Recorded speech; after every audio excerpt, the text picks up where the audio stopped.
सर्वेभ्यो नमो नमः। आज हम जो वर्कशीट कर रहे हैं उसका विषय है बच्चों अपठित अवबोधनम। ठीक है, अपठित जो आपने पढ़ा नहीं है वो अवबोधन करेंगे, हम उसके बारे में जानेंगे। ये बेटा जो अपठित गद्यांश होता है ना, उसी को ही अपठित अवबोधन कहा गया है। तो आपने देखो, एक पठित होता है जो आपकी बुक से लिया जाता है और एक आता है अपठित। तो ये हम अपठित कर रहे हैं जो आपने पढ़ा नहीं है अपनी बुक में। तो ये गद्यांश है हमारा बेटा। इस गद्यांश में ध्यान से पढ़िए इसको, और फिर इस गद्यांश से एक पदेन में उत्तर, पूर्ण वाक्य में उत्तर और यथा निर्देश उत्तर हमें देने हैं। देखो बेटा, ये हमारी 9th क्लास से 12th क्लास तक सभी क्लासों में आता है। जो अपठित गद्यांश है वो हमारे सभी क्लासों में आता है, और जितना हम इसकी प्रैक्टिस करते हैं, जितना हम अभ्यास करते हैं, उतना ही हमें समझ में आ जाता है। तो आज हम एक इसकी प्रैक्टिस कर लेते हैं, इसके बाद एक दो की और करवा दूंगी मैं आपको। तो अब हम स्टार्ट कर देते हैं। अद्यतवे यत्र तत्र सर्वत्र वयम पश्यामः। अद्यतवे, अद्य का मतलब क्या होता है आज, ठीक है बीता हुआ कल, और स्वः आने वाला कल। अद्यतवे यत्र तत्र सर्वत्र वयम पश्यामः। वयम पश्यामः हम देखते हैं, क्या देखते हैं, आज कल यहाँ वहाँ सभी जगह। अत्र यत्र तत्र यहाँ वहाँ, सर्वत्र सभी जगह। क्या ये सारे अव्यय पद हैं बेटा? ठीक है, ये तीनों जो है ना, ये कौन से अव्यय हैं? ये मैंने आपको अव्यय वाली वीडियो में भी समझाया था ना। यत्र तत्र और सर्वत्र, ये तीनों अव्यय हैं। तो यहाँ वहाँ जहाँ जहाँ भी हम देखते हैं, क्या देखते हैं, यत की उष्णतायाः प्रभावः। उष्णतायाः गर्मी का, उष्ण होता है गर्मी, गर्मी का प्रभाव जो है दिनादुदिनम वर्धते, दिन प्रतिदिन बढ़ता जा रहा है। आजकल यहाँ वहाँ जहाँ भी हम देखते हैं, तो हम देखते हैं, क्या देखते हैं कि जो गर्मी का प्रभाव है वो दिन प्रतिदिन बढ़ता जा रहा है। जनसंख्या वृद्धि कारणात्, इसका कारण क्या है? अब इसका कारण बताया गया है। जनसंख्या वृद्धि, जनसंख्या की वृद्धि के कारण, भवनानां निर्माणस्य, भवन के निर्माण के कारण, आवश्यकता वृद्धिम अपनोति, ये जो इनकी आवश्यकता बढ़ रही है, जनसंख्या भी बढ़ रही है और भवन निर्माण की जो आवश्यकता बढ़ रही है, उसके कारण क्या हो रहा है बेटा, हमारा जो पर्यावरण है वो प्रदूषित हो रहा है और गर्मी हो रही है। ठीक है, ज़्यादा से ज़्यादातर जो गर्मी हो रही है वो इसके कारण हो रही है। इसमें कह रहा है कि ये वृद्धि आपनोति, इसी के कारण वृद्धि हो रही है। एतत् अस्मात् कारणात्, इन कारणों से। अब एतत् अस्मात् कारण, इनका कारण क्या है? इन जब ये जनसंख्या वृद्धि हो रही है और भवन का निर्माण कर रहे हैं हम, तो इसका कारण क्या है? वृक्षाकृत्यन्ते, वृक्षों की कटाई हो रही है। ठीक है भाई, भवन निर्माण आप जहाँ करोगे वहाँ पर अगर वृक्ष होंगे तो वृक्षों की कटाई होगी। वनानि क्षेत्राणि चापि विनश्यते, और जो वन क्षेत्र हैं वो भी क्या हो रहे हैं? विनाश किए जा रहे हैं। जहाँ पर भी वन क्षेत्र हैं उनको भी क्या कर दिया जाता है? काट दिया जाता है। जो भी पेड़ पौधे या वन जहाँ पर भी आते हैं, जिस क्षेत्र में आते हैं और वहाँ पर कंस्ट्रक्शन का काम चलना है, भवन बनाने हैं, तो वो सभी क्या कर दिए जाते हैं? काट दिए जाते हैं, उनका विनाश कर दिया जाता है। अनेन पर्यावरणे असंतुलन वैश्विकीय उष्णता वर्धते, इन पर्यावरण में असंतुलन के कारण, असंतुलनात्, अब इसका मतलब असंतुलन के कारण क्या हो गया? वैश्विक उष्णता, ग्लोबल वार्मिंग आपने सुना होगा ना बेटा वर्ड, तो ये होगा वैश्विकीय उष्णता, ग्लोबल वार्मिंग वर्धते, बढ़ रही है। जीवाश्म ईंधनस्य, जीवाश्म ईंधन के ज्वालनेन, जलाने से, यहाँ पे इसमें षष्ठी विभक्ति है और इसमें तृतीय विभक्ति है। जीवाश्म ईंधन के जलाने से, अब ये जीवाश्म ईंधन क्या होता है? जैसे आपका कोयला है जीवाश्म ईंधन, ठीक है, वो जल रहा है। गाड़ियों में जो पेट्रोल और डीजल्स वगैरह डाले जाते हैं वो भी जीवाश्म ईंधन के ही कैटेगरी में आते हैं। तो ये इनके कारण क्या हो रहा है? इनके जलने से क्या हो रहा है? विषाक्त वायु नाम उत्सर्जनते, जो वायु है वो विषाक्त हो रही है, जहरीली होती जा रही है।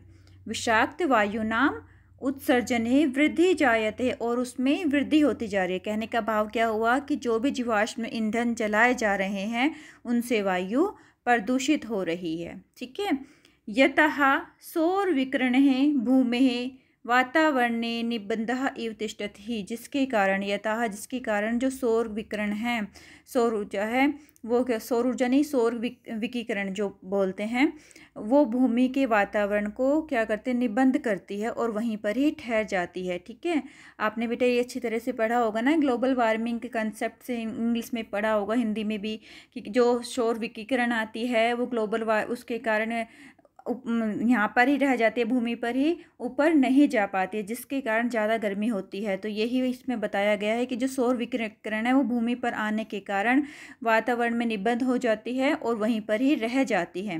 तापमानम च निरंतर, उसका प्रभाव क्या पड़ता है, तापमान जो है निरंतर बढ़ता रहता है। तापमानम च निरंतरम वर्धमानम एवं अस्ति।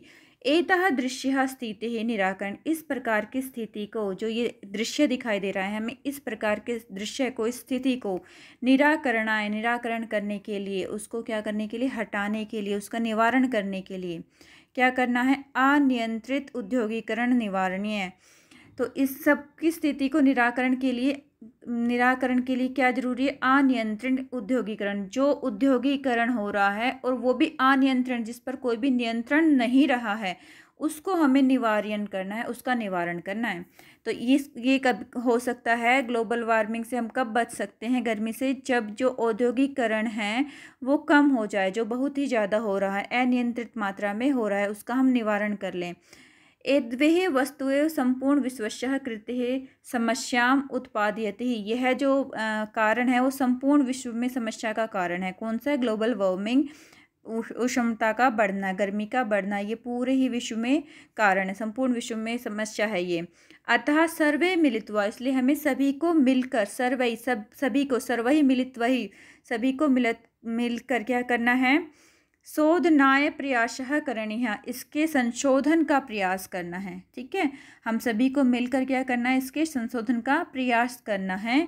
एदर्थम नेत्रेहो ऊर्जास्थम, अब इसमें देखो बताया गया, एदर्थम नेत्रेहो ऊर्जार्थम उपाय वेषणम करणीयम, तो उसके लिए हमें कौन कौन से उपाय करने चाहिए वो आपको बताए गए हैं। तो हमें कौन कौन से उपाय करने चाहिए, सामान्य विद्युत उपेक्षा, जो सामान्य विद्युत है उसकी अपेक्षा क्या करना चाहिए, पवनोर्जनम, पवन ऊर्जा का प्रयोग करना चाहिए, सौरोर्जम, सौर ऊर्जा का प्रयोग करना चाहिए, प्रतिच ध्यानम दातवहम, हमें इसकी तरफ ध्यान देना चाहिए। पवन और सामान्य जो विद्युत है उसकी बजाय हमें किस पे ध्यान देना चाहिए, पवन ऊर्जा, जो पवन चक्की से ऊर्जा बनाई जाती है, और सौर ऊर्जा पर ध्यान देना चाहिए। आप लोगों ने देखा भी होगा बेटा, आजकल तो सौर ऊर्जा की प्लेट्स जो हैं वो लगी होती हैं, मोस्टली लोग अब सौर ऊर्जा का प्रयोग करने भी लग गए हैं, लेकिन फिर भी इसकी तरफ ध्यान देना चाहिए, ताकि सामान्य जो विद्युत है उसकी भी, वो भी बचाई जा सके और जो पर्यावरण है उसको भी सुरक्षित रखा जा सके। वृक्ष कर्तनम अवरुद्ध, वृक्ष कर्तनम, वृक्ष का मतलब पता ही आपको, कर्तन का मतलब होता है काटना, अवरुद्ध मतलब रोकना। तो इसका क्या मतलब हुआ, पूरे वृक्षों की जो कटाई हो रही है उसको कैसे रोका जा सकता है, उसको अधिकाधिक, उसको रोकने के लिए अधिकाधिक वृक्षारोपण हम कृत्वा, हमें क्या करना, अधिक से अधिक वृक्षारोपण करना है। वृक्षों की जो कटाई है उसको रोकने के लिए हमें क्या करना है, अधिक से अधिक वृक्षारोपण करना है, पेड़ लगाने हैं, वृक्ष लगाने हैं। वन संरक्षणम प्रति ध्यानम दातव्यम, और वन संरक्षण के प्रति ध्यान देना चाहिए। तो ये बताया गया है कि हमें क्या करना चाहिए, क्योंकि यहाँ पे बोला है ना कि हमें कौन कौन से उपाय करने चाहिए, तो कौन कौन से बता दिए आपको, सामान्य विद्युत की अपेक्षा पवन ऊर्जा और सौर ऊर्जा की तरफ हमें ध्यान देना चाहिए, और वृक्षों की कटाई को रोकने के लिए अधिक से अधिक वृक्षारोपण करना चाहिए, जिससे वन संरक्षण के प्रति भी हमारा ध्यान है और हमारा ये दायित्व भी है बेटा कि हम अधिक से अधिक पौधे लगाएं। अब इसके बाद हमें जब ये ऐसा पैराग्राफ मिल जाता है बेटा, ऐसा जब हम गद्यांश पढ़ लेते हैं, इसको थोड़ा थोड़ा जैसे हम समझ लेते हैं, तो उसके बाद हम करते हैं एक पदेन में उत्तर निकालते हैं। एक पदेन में उत्तर आप इजीली निकालोगे अगर आपने इसको 2 या 3 बार पढ़ लिया, क्योंकि आपके माइंड में इतना तो आ ही जाएगा कि हाँ ये इस टॉपिक के ऊपर कह रहा है और इसका मतलब ये है। तो कश्य ज्वालनेन विषुक्त वायुनाम उत्सर्जन ही वृद्धि जायते, यहाँ पे कश्य है, कश्य के स्थान पर अब इसी लाइन में आप जाओ, देखो यहाँ पे कहाँ पे लिखा हुआ था, अपना पैराग्राफ ढूंढो, उसमें देखो कहाँ लिखा हुआ है जीवाश्म ईंधनस्य ज्वलनेन विषाक्त वायुनाम उत्सर्जनते वृद्धि जायते। यहाँ पे है, इस लाइन से लिया गया है।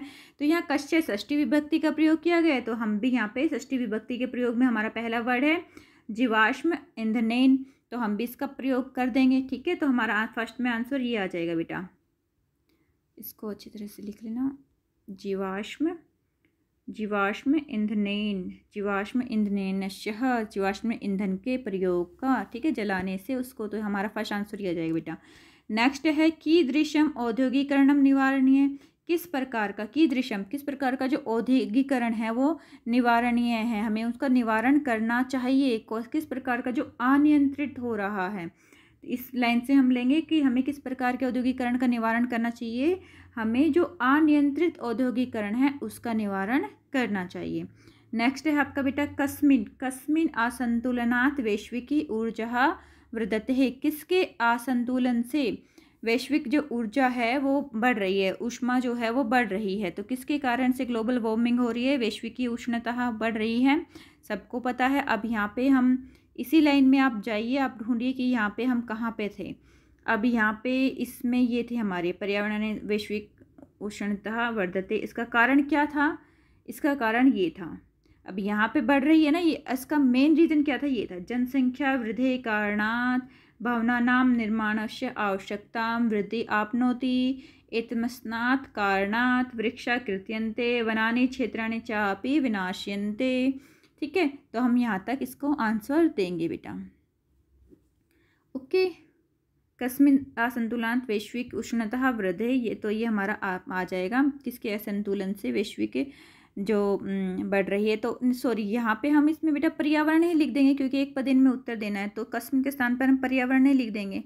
ठीक है, सिंपल इसी लाइन में ही हम आंसर निकाल लेंगे अपना, यहाँ पे पर्यावरण ही लिख देंगे, कि मुझे ध्यान नहीं रहा एक पद में उत्तर देना था। ये तो पूर्ण वाक्य में उत्तर में आ जाएगा, जो ये पूर्ण वाक्य का उत्तर है ना, इसमें आ जाएगा वनानि क्षेत्राणि ही च किमर्थम विनश्यति, कि जो वन के क्षेत्र है वो किस लिए विनाश किए जा रहे हैं। इसका आंसर में हम ये दे देंगे बेटा, जनसंख्या वृद्धि कारणात् भवनात् निर्माणस्य आवश्यकतां वृद्धि आपनोति, एतस्मात् कारणात् वृक्षा कृतन्ते वन क्षेत्राणि चापि विनश्यति, इसका आंसर आएगा बेटा पूर्ण वाक्य वाले का इसका। तो हमारा जो फर्स्ट है इसमें फर्स्ट का गा जो है, इसमें सिर्फ क्या आंसर आ जाएगा, कस्मिन असंतुलन, यहाँ पे सिर्फ हम पर्यावरण ही लिख देंगे। वृक्षारोपण कृत्वा किम प्रति ध्यानम दातुं, वृक्षारोपण करके हमें किसके प्रति हमें ध्यान देना चाहिए, वृक्षारोपण के साथ साथ वन संरक्षणम, आंसर ये आ जाएगा बेटा, वन संरक्षणम प्रति ही ध्यानम दातव्यम। तो ये बच्चा आप लोग करते भी आए हो और मुझे लगता है आप कर भी लोगे, कोई इसमें इतना मुश्किल नहीं होता है पठित गद्यांश में। ये स्कोरिंग सब्जेक्ट स्कोरिंग टॉपिक है आप लोगों के लिए, एक तरह से ये लगा लो, इसका मैंने आपको बता ही दिया है। नेक्स्ट है हमारे पास सामान्य विद्युत उपेक्षा कम प्रति ध्यानम दातव्यम, सामान्य विद्युत की अपेक्षा हमें किसके प्रति ध्यान देना है, किसके प्रति देना है, यहाँ पे देख लीजिए, पवन ऊर्जा सह सौर ऊर्जाश्रम च प्रति ध्यानम दातव्यम, हमें पवन ऊर्जा और सौर ऊर्जा के प्रति ध्यान देना है। तो यहाँ पे हम इसका ये आंसर दे देंगे बेटा। हमारा फर्स्ट और सेकंड क्वेश्चन पूरा हो गया। अब हम थर्ड क्वेश्चन पे आते हैं। यथा निर्देश हमने प्रश्न का उत्तर देना है। दूरीकरणाय, अब यहाँ पे दूरीकरणाय जो लिखा हुआ है, अश्यः कृते किम पदम अनुच्छेदस्य प्रयुक्तम, यहाँ पे इस अनुच्छेद में दूर करना है, उसके लिए कौन सा प्रयोग किया है, तो उसके लिए कौन सा प्रयुक्त किया है, यहाँ पे दूर करने के लिए हमारा निवारणा है, हमें निवारण करना है, उसको दूर करना है। ठीक है, निवारणीयम, निराण का यहाँ पे ये आ जाएगा बेटा, निवारणीयम निवारण करना, और निराकरणाय भी सेम ही आएगा, कि ये भी इसी में ही आता है, निराकरणाय निराकरण करना, चाहे आप ये ले लीजिए चाहे ये ले लीजिए, कोई भी आप आंसर दे दीजिए। ठीक है, दोनों ही ठीक आएंगे। निराकरणाय भी बोल सकते हो आप, निराकरण करने के लिए, दूर करने के लिए, और यहाँ पे दूरी करना भी हो सकता है। नेक्स्ट है वृक्ष कृतनम इति पदस्य विपरीतार्थ पदम किम, अब आपको वृक्ष करना, वृक्षों को काटना, इस पद का विपरीत पद बताना है अनुच्छेद में। तो अब वृक्ष को काटने का उल्टा क्या होगा, वृक्ष का रोपण करना, तो हमारे पास ये आंसर हो जाएगा वृक्षारोपण। ठीक है, नेक्स्ट है हमारे पास गा में हमसे पूछा गया है, उष्णताया प्रभावा दिनानुदिनम वर्धते, जो उष्णताया है उसका जो प्रभाव है वो दिन प्रतिदिन बढ़ रहा है, अस्मिन वाक्य, इस वाक्य में जो वर्धते है इस क्रिया का कर्तृपद कौन है। कर्तृपद का मतलब कर्ता कौन है। तो अब आप देख लीजिए, अब मुझे बताइए कि उष्णताया प्रभाव है, उष्णता के प्रभाव से दिन प्रतिदिन क्या बढ़ रही है, गर्मी बढ़ रही है। तो क्या आ जाएगा इसका बेटा आंसर, प्रभाव। ठीक है, इसका जो कर्ता होगा वो प्रभाव होगा कि किसके प्रभाव से, उष्णता के प्रभाव से। ठीक है, उष्णता या प्रभाव इसका आंसर आ जाएगा। नेक्स्ट है हमारे पास अनियंत्रितम औद्योगिकरणम, अत्र विशेषण पदम किम। तो इसका विशेषण पद क्या है, तो हम इसका विशेषण पद क्या लगाएंगे बेटा, अनियंत्रित हमारा क्या है, इसमें विशेषण है, और औद्योगिकरण क्या है हमारा, विशेष्य है, और हमसे पूछा गया है विशेषण पद, तो हम आंसर में क्या दे देंगे, अनियंत्रितम, अनियंत्रित। ठीक है, ये हो गया हमारा। अब लास्ट क्वेश्चन जो आता है ना, वो आता है अस्य अनुच्छेद्याय कृते समुचित शीर्षकम लिखप। हमें जो उचित शीर्षक है वो लिखना होता है।